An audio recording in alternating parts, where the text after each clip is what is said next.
Começamos de volta aos resultados dos atos de Beatriz, que engoliu o tiro do canhão com seu chamaki. Para o lado de Abel, aquilo foi perfeito para organizar mais ataques juntos, também com a chegada de Serena com os dragões voadores, o que por outro lado enfurece os planos de Bertestes, e já Madeline estava ocupada e os dragões delas estavam incapazes de lutarem, deixando assim sem qualquer tipo de proporção de resposta. Mas ao fim, surge mais um exército que levanta uma nova bandeira com o símbolo de uma estrela nele. Mas antes somos apresentados a Subaru finalmente. Lois estava chorando sem parar nas costas de Subaru, enquanto mesmo tenta fazer ela parar. Aliás, os pensamentos de Subaru sobre Lois mudaram bastante. Ele já não acha que ela mereça ser destratada e pensa em dar uma nova chance para ela. E bem provável, só na minha opinião, antes de continuar, eu acho que o Tapei está fazendo isso de forma bem ridícula, já que não é de hoje que vocês sabem que eu não gosto da Lois, mas tirando esse meu desgosto pessoal, Subaru perdoar a Lois assim é de certa forma um pouco forçado, tá? Eu sinto que se for para ser fofo, Subaru perdoa ou o Tapei deixa para agradar algum tipo de público específico. Foi o que aconteceu até mesmo com o Ran, querendo ou não. E não gosto quando parece que não tem peso as ações extremas de alguns personagens, como a própria Ran, como eu já citei.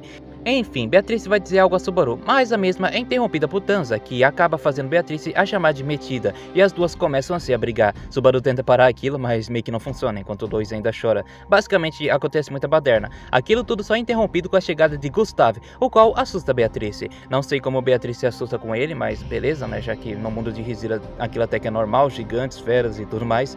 Mas Subaru avisa que Gustav e o exército está com ele, e que é para manter aquilo como fachada de que ele é o filho do imperador. Por isso, ele pede para que não chamem ele pelo nome. E outra coisa estranha é que por mais que ele segure na mão dela para passar o mana, ela não saberia dizer se isso deveria ser algo normal, já que ele parece não ter ficado com excesso de mana, pois precisa gastar esse mana todo, e dizer como ele conseguiu gastar mana sem ela por perto é algo sem explicação para até mesmo ela. Mas antes que perguntasse para ele diretamente, Cécilis acaba correndo para o campo de batalha na frente de todo mundo, dizendo que não aguenta mais esperar. E Subaru então sorri e levanta a bandeira de estrela, o qual ele nomeou de Pleiades, revelando assim que aquele exército que Bertestes viu era de Subaru. Pausa aqui para uma breve explicação interessante que Zenny passou recentemente nos últimos vídeos que ele fez, no caso do porquê que a magia de Volachia é vista como algo dispensável. Basicamente é porque não vale investimento de grande escala em magia. Magia de buff, por exemplo, que se trata de magia de luz, requer muitos aspectos específicos para funcionar, como por exemplo o horário e o humor da pessoa, além de outros fatores como não poder buffar seu exército inteiro, fazendo valer mais a pena investir em atributos físicos, tanto que já teve até o imperador de Volachia que tentou investir em magia de luz, mas acabou se demonstrando muito inútil, pois a magia só buffava um indivíduo e não uma quantidade relevante, e mesmo assim guerras eram perdidas, tanto que até mesmo ele ficou conhecido como o perdedor de todas as guerras. Por isso, não vemos magias de cura por aí igual vemos em Lugnica. Simplesmente Volachia é o país que pouco investiu em magia e dentro do contexto deles faz muito sentido, além do motivo de que as pessoas do mundo de Riziro apenas veem as magias como algo voltado a buffs e debuffs, pois todo o potencial das magias se perdeu há mais de 400 anos atrás com a morte das bruxas, e só as pessoas especializadas nisso sabem desse valor, como por exemplo Roswell, Beatriz, Puck e etc. E também as pessoas com o treinamento certo podem usar a sua própria mana do corpo para fortalecer, então as magias são inúteis comparado com esse tipo de truques mais consistentes. Mas existe também a corrente de mana fluida, que é tipo uma habilidade que permite você usar todo o potencial do seu corpo se você conseguir concentrar seu mana por ele todo. Com o treinamento correto você atinge esse ápice, mas precisa ser constantemente treinado, o tempo todo, e você precisa estar consciente disso. É como soltar uma adrenalina o tempo todo no seu corpo de forma consciente para atingir seu máximo da forma mais forçada possível. E tudo isso serviu de contexto para explicar por que, por exemplo, Cécilis é muito forte, pois enquanto algumas pessoas treinam muito para fazer isso de forma consciente, Cécilis nasceu com seu corpo e técnicas desenvolvidas para isso e usando uma corrente dessa mesma maneira, mas de forma inconsciente, o que fez apenas se tornar cada vez mais forte, o qual está no momento atacando soldados à frente do campo, pois ele alcança velocidades intensas e muito provavelmente não está matando ninguém, visto que ele está no lado de Subaru e provavelmente ele falou isso para ele. Acompanhamos então Subaru, que agora está dando moral ao exército e vencendo todos enquanto caminha para a quarta torre, a qual não tem mais ninguém devido à fuga de Orbalt para o lado do Garfield. E só para explicar de forma mais simples, Subaru está usando a Corleones, a autoridade da ganância, em seus aliados, que no caso a sua segunda forma do Corleones. Qualquer buff aplicado a Subaru será aplicado a todos seus aliados, então toda a explicação da magia de luz serviu para explicar Subaru está finalmente usando pelo menos uma de suas autoridades. Beatriz até entende o que está acontecendo e ela chama isso de excitação mágica, que é tipo uma força de buff que a excitação vem por meio de uma autoridade do Subaru, e ele mesmo nem percebe isso. Basicamente, para você conseguir fazer essa excitação mágica, você tem que forçar isso a acontecer, por isso, excitação. Bem, tirando o duplo sentido aqui que dá pra fazer, Beatriz se lembra que Kidona estudou um grupo pequeno que vencia batalhas usando dessa mesma técnica, porém chegou um momento em que eles foram derrotados, e o motivo era óbvio, essa técnica dependia de vários fatores além da ligação do grupo. Não daria pra fazer isso em um grupo aleatório, nem mesmo um exército inteiro, e Subaru só conseguiu fazer isso devido à sua autoridade. De qualquer forma, com o tempo essa técnica foi dispensada, mas Beatriz fica orgulhosa de ele despertar algo tão antigo assim. Vemos então que Serena está um pouco puta com o exército de Subaru, já que ele roubou todo o foco dos dragões dela do seu palco, mas que vai ensinar para o imperador que a escolha de Madeline foi uma ideia ruim e vai acabar com ela de uma vez por todas. Vincent, escutando isso, fica bem feliz e vê o empenho e se empolga também. Vemos Madeline e Emilia lutando novamente e a partir daqui vira uma loucura e uma zona, tá? Emilia congela Madeline enquanto tenta conversar com o dragão dela, mas ele está que nem Volcânica, todo catatônico, mas parece que Madeline conseguiu possuir o corpo dele e prepara para um disparo para tentar matar. Cortamos então para o ponto de vista de Zirk, onde ele vê Ran chegar e as Sudrashianas vê ela como se parecesse muito com Ran, e logo pergunta pra Ran se ela conhece Ran, e meio que Ran pergunta se elas se davam bem com Ran, e elas dizem que sim, então ela decidiu ajudar porque elas se davam bem, e quem se dá bem com Ran, ela também se dá bem, se bem que a gente não viu isso com o Subaru, né? Cara, desculpa aqui, tá? Isso me deixou um pouquinho puto. Porra, a Ran mó gente fina com as Sudrashianas, e com o Subaru ela ainda é uma chata, desgraçada, velho. Desculpa, tá? Eu não entendo porque as pessoas ficam de cu doce quando se trata do Subaru, velho.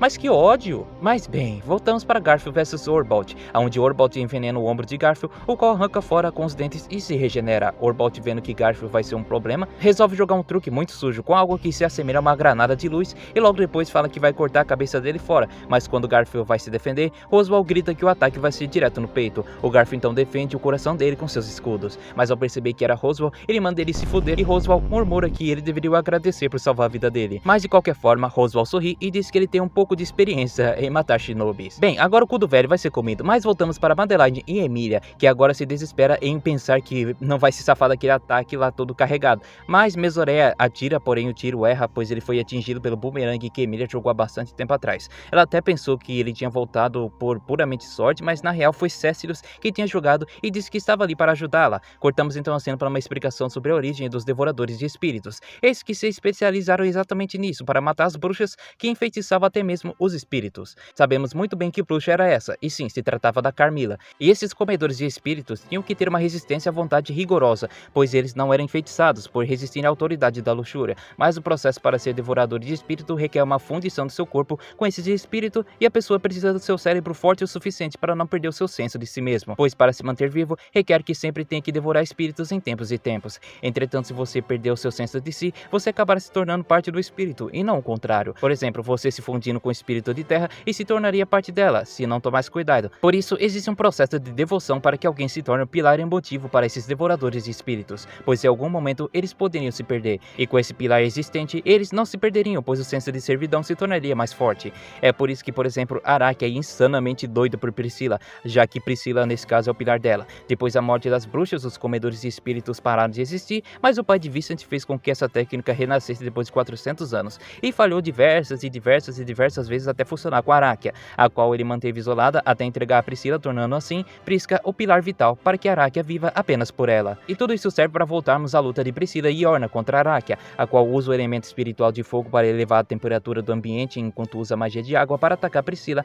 a qual corta as rajadas com a sua espada Yang, enquanto Yorna se desespera pelo calor, derreteu os presentes de cabelo que os filhos delas a deu, no caso as pessoas de Cal Flame, e a Priscila caçoa disso, sendo que a filha dela está ali na frente dela, mas Yorna fala para ela não caçoar assim, mas Priscila diz que ela não a educou e Yorna fala que não seja por isso, e acaba dando um socão na nuca da Priscila. Ao Arakia ver que as duas estavam se dando bem, ela começa a atacar mais furiosa ainda, e percebe que Yorna e Priscila estavam usando o casamento de alma, o que faz Arakia atingir o ápice da inveja e fala para elas pararem de se darem bem. Logo, Yorna fala que isso é rude e que fará o papel de mãe e educar a amiga da Priscila. Cortamos então para o que aconteceu com Otto e Petra e companhia. E resumindo aqui pra vocês, tá? Basicamente eles não eram bobo não, armaram umas bombas e pedras de estrelas do Otto usadas no arco 4 e Petra usava uma magia de luz que geralmente poderia matar uma pessoa com um único tiro, mas como ela é só uma iniciante, apenas queima as pessoas. Embora eu deva dizer que Petra tá apelona nesse último arco, hein? Enfim, Todd achou que ia esbagaçar todo mundo, mas acabou que Petra explode os cristais nele enquanto Medium o ataca, repetindo esse processo até Todd se irritar bastante. Mas ele havia ameaçado alguns espíritos anteriormente, dizendo que iria dar eles de comida para Arachia, usando a força deles para explodir o resto das pedras e jogar todos longe. Médio tentou atacar por trás, mas é derrubada, e antes que ele possa tentar a matar com seu machado, ele é defendido por Aldebaran, que diz que morrer por um machado na cabeça não é nada legal. Cortamos então para a cena para saber o que Ren está fazendo, e descobrimos que ela está presa em uma nova sala, pois foi levada lá quando a guerra na capital começou. Mas devido às atenções voltadas e focadas na guerra, ela de alguma forma conseguiu se arrastar para o telhado, já que as pessoas não imaginavam das suas habilidades e capacidades. Alguém que há pouco tempo atrás não ficava nem sequer em pé com sua bengala não poderia fazer tais coisas. Contudo, acontece o surgimento do dragão na capital, jogando grande parte do choque no ar, que joga Ren para cair quase fora do telhado, mas ela consegue se agarrar. E ela percebe que alguns dos guardas desmaiaram com o choque do dragão, e embaixo de onde ela viu rapidamente, percebeu que havia uma sala secreta, como se fosse um tipo de porão. Sem saber por onde ir, ela decidiu entrar dentro dele na esperança de encontrar algo que ajude a sair junto com Flop e também com Katia. Mas lá dentro, ela encontrou alguém gigantesco e acorrentado que murmurava algo como Gozo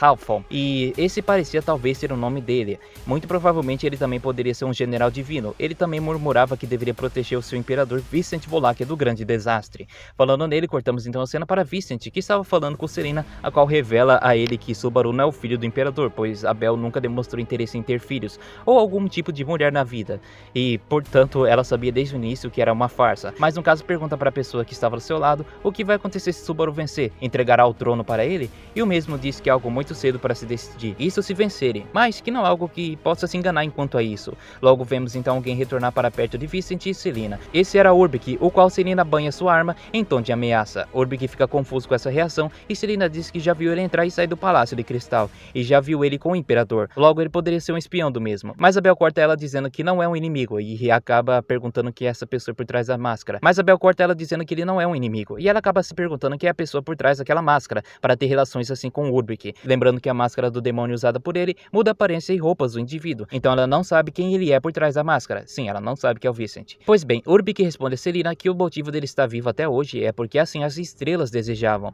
e ele está passando por todos esses desastres e chegar até lá sem morrer, e ainda para essa pessoa específica, ainda são um desejo delas. Pelo menos é assim que ele afirma em seguir sua fé cega sobre isso. De todo modo, Abel diz que tem uma coisa que apenas Urbic pode fazer e ninguém mais. Cortamos então finalmente para Céciles e Emília contra Mazeroy, e Emília cria um tipo de gaiola gigantesca de gelo para que Mazeroy não escape, enquanto Céciles se demonstra em outro nível de poder, e ele escala as paredes de gelo feito por Emília tão rápido que nem mesmo os ataques de Mazeroy funcionaram contra ele. Simplesmente a velocidade de Céciles parecia infinita, tanto que em um segundo ele já desaparecia. O dragão basicamente não sabia onde ele estava. Quando se deu conta, ele estava caindo já direto do ar, no chão, o que demonstrou ser um golpe de Céciles que o desorientou. Emília então cria um bloco de gelo gigantesco para acertar o dragão, aproveitando que ele caiu no chão, mas Céciles aparece de frente dela e diz que ele planejava fazer um ataque contra o dragão sozinho, enquanto Emília se deveria fazer o papel de princesa, basicamente. Ela não entendeu o que ele quis dizer com isso, mas pelo que deu para entender, Céciles estava dando em cima da Emília, e diz que de qualquer forma é uma moça muito bonita e que ele vai conquistar o coração dela.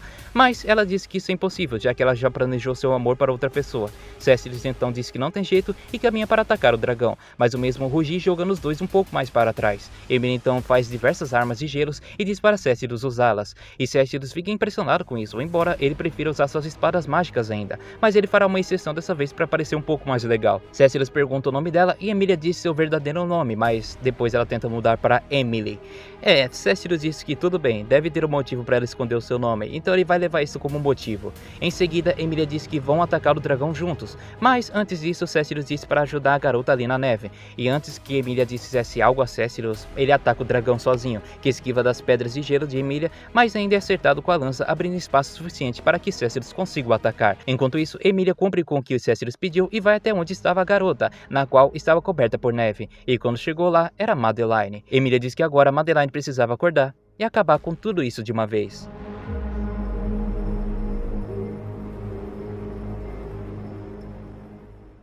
E bom pessoal, o vídeo vai ficando por aqui. Ufa, que resumão, hein?